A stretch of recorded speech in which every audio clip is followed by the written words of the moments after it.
장마가 시작되니까 이 장마비가 엄청나게 쏟아지네요. 어제 저녁 때도 갑자기 소나기가 이제 쏟아집니다. 그러면서 잠깐 생각해 본 게 있어요. 순간적으로 야, 비가 많이 온다 이런 생각이 순간적으로 드는 거예요.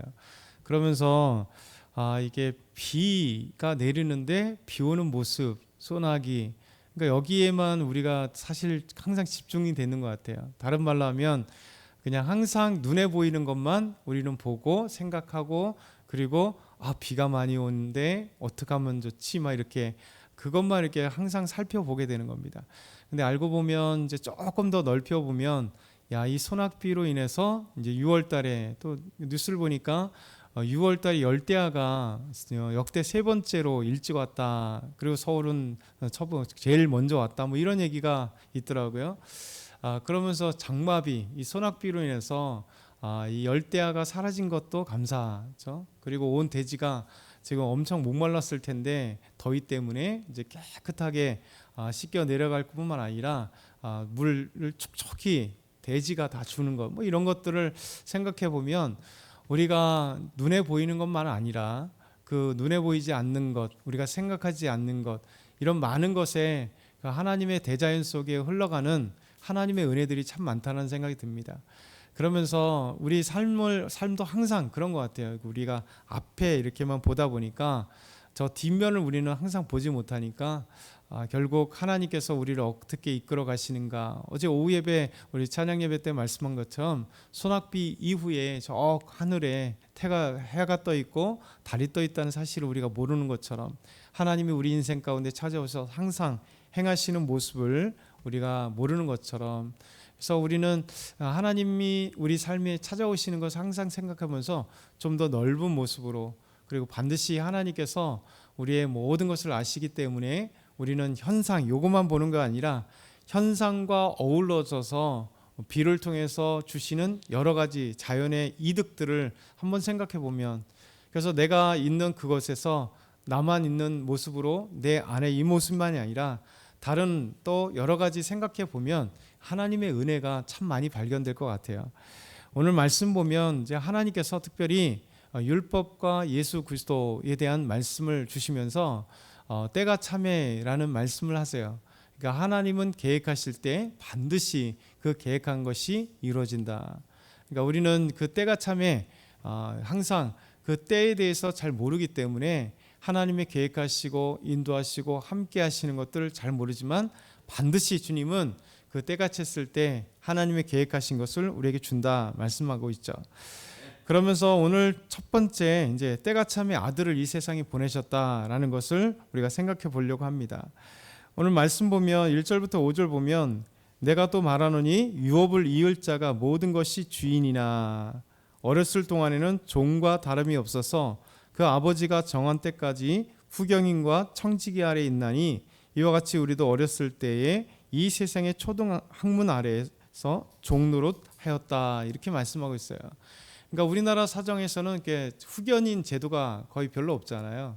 근데 이제 미국이나 서양들 보면 이렇게 미성년자 될 때까지 모든 것을 안 줘요. 그렇죠? 요즘도 우리 가끔 뉴스를 들어보면 뭐 대기업의 어마어마한 그 창업주가 뭐 자녀에게 물려주지 않거나, 아니면 특별히 연예인들, 미국 같은 경우도 연예인 얘기가 나오면서 누구의 자녀인데 미성년인데 하면서 이제 그 어떤 그 부모가 주는 돈에 대해서 주지 않는다, 뭐 이런 얘기를 자꾸 하잖아요. 그러니까 미성년자에게는 분명하게 이 후견인 제도가 있습니다. 그러니까 로마 시대에도 당연히 후견인 제도가 있었기 때문에 분명히 아버지의 아들이기 때문에 아버지에게 받을 유업들이 분명히 있는데도 불구하고 아직 미성년자 있을 때는 이 후견인들, 그리고 또 집의 주인, 이 노예, 그러니까 노예가 두 노예가 있습니다. 그냥 막일하고 그냥 진짜 노예같이 쓰는 거지만 노예 중에서도 똑똑한 노예들이 있잖아요. 왜냐하면 노예라는 것이 항상 자기 집에서 태어난 노예만이 아니라 보통 사오는 노예거든요. 근데 이 노예가 다양한 신분이나 다양한 어떤 그 모습이 있어요. 그래서 똑똑한 노예들도 있을 거잖아요. 그래서 이제 그 노예들을 보면 그 노예가 뭐 집은 전체 맡겨가지고 집을 잘 관리하는 노예도 있고요. 그리고 똑똑하면 이 비록 학문을 안 해도 지혜롭고 똑똑하면 이 주인이 잘 봐서 자기 자녀를 맡기는 경우가 있습니다. 그래서 이 아이를 이제 자랄 때까지 옆에서 도와주고 뭐 학문적으로 가르치는 것보다도 이 아이들이 지혜롭게 그리고 잘못된 길로 가지 않도록 잘 분명히 노예긴 하지만 그렇게 가르쳐주는 그런 노예들이 있습니다. 그래서 사도 바울은 당시에 이 자연스러운 모습을 통해서 율법과 예수 그리스도의 관계를 우리에게 설명을 해줘요. 율법이란 뭐냐면 바로 우리가 예수님이 이 땅에 오시기 전까지 마치 성인이 되기까지 우리가 이런 후견인과 청지기 아래서 있을 때 마치 아들인데도 불구하고 아들로서의 모습이 아닌 것처럼 이 유업을 이을 자인데 유업을 받지 않는 것처럼, 그래서 아직 때가 차지 않았을 때까지는 그 모든 권리 행사를 못하는 것처럼 아직 초등학문에 있었다. 그래서 후견인과 청지기 아래에 있어서 우리도 어렸을 때 이 세상의 초등학문 아래에 있는 그래서 종노릇하는 것과 같다.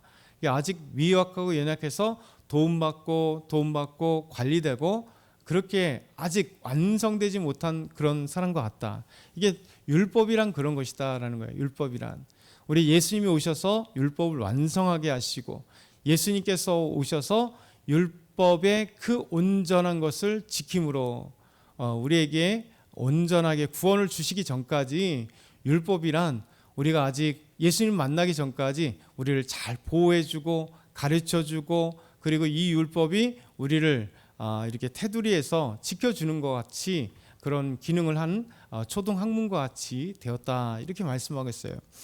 그러면서 사도 바울은 우리 4절과 5절 다시 한번 읽어보겠습니다. 4절과 5절 시작.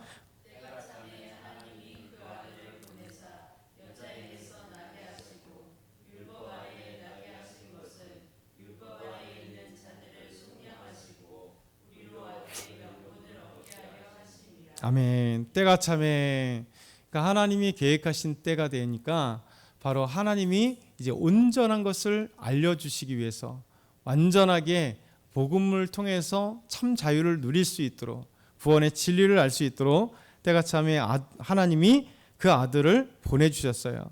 여자에게서 어제 창세기 3장 15절을 통해서 그리고 그리스도 마리아에게서 그리스도라 칭하는 예수가 나으니라, 이렇게 말씀을 어제 했잖아요. 그래서 여자에게서 나신 이 족보에 대해서 어제 마태복음 말씀을 우리 주일 말씀을 봤습니다.